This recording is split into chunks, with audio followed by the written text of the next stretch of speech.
pag-asa at mga kwento ng buhay dito sa Barangay Love Stories. Love Stories.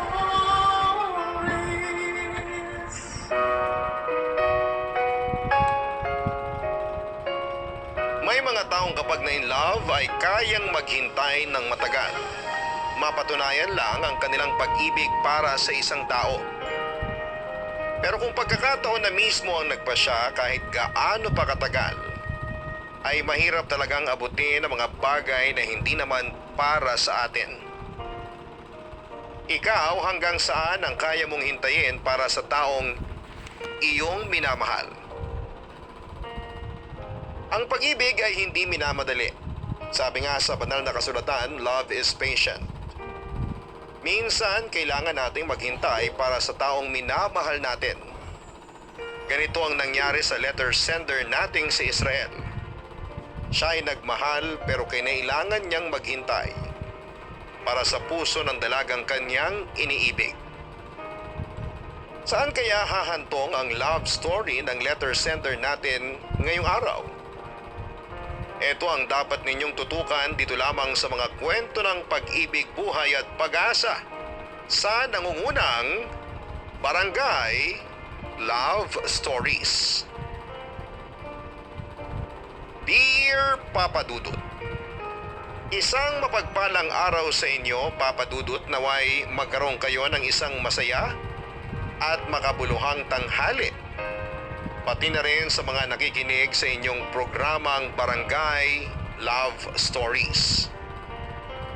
Ako si Israel, 65 years old. Simulat sa pool ay masugid yun na akong taga-subaybay. Lalo na sa aking bilyaran kung saan ang mga araw-araw ninyong kwento ang palaging naririnig tuwing pananghalian.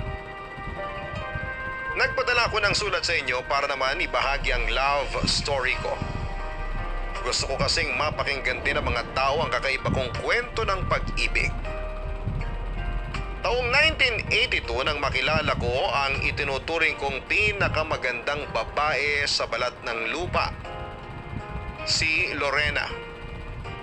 19 lamang ako noon nung una ko siyang masilayan.